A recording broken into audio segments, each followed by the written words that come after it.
Welcome back to my channel. Today I'm telling about a movie. Believe me. The Abduction of Lisa McVey. The true story, believe me.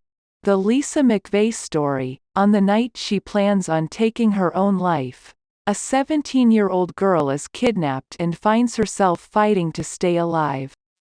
She manages to talk her attacker into releasing her, but when she returns home, no one believes her story except for one detective, who suspects she was abducted by a serial killer. Based on horrifying true events.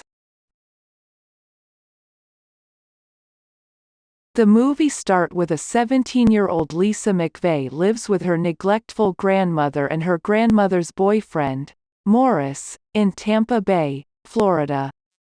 Morris regularly sexually assaults Lisa and her grandmother ignores it.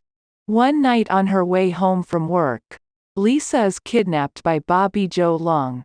He rapes her in his car before taking her back to his studio apartment. Lisa's grandmother reports her missing but casually assumes she has run away. Bobby holds Lisa captive in his apartment, keeping her bound and blindfolded while he continuously rapes her. When it is revealed that Bobby has been hurt by many women in the past, Lisa uses reverse psychology to gain his trust. Meanwhile, she leaves her fingerprints on surfaces in his bathroom and strands of her hair under his bed. She also memorizes as much as she can about Bobby and his apartment when she temporarily removes her blindfold when he is sleeping. After 26 hours, Bobby tells Lisa he must get rid of her. He takes her to a secluded wooded area and holds a gun to her head but, after hearing her plead for her life, lets her go and flees the scene in his car. Lisa memorizes her surroundings and then makes her way home. She bursts into her house telling her grandmother what happened to her, but she and Morris refuse to believe her. They beat her for 5 hours. Lisa's grandmother finally calls the police and they come to get Lisa for questioning. At the police station, a team of detectives are working on an extensive case involving 9 women who have been found dead over the past few months. Sergeant Larry Pinkerton, who specializes in sex crime, assigns himself to Lisa's case when other detectives find her story unconvincing, considering how much detailed information she is able to provide. Pinkerton believes Lisa, and also believes her abductor is the serial killer they are looking for. Pinkerton sends Lisa's clothes for forensic testing. Fibers on them match the fibers found on all bodies of the 9 dead women.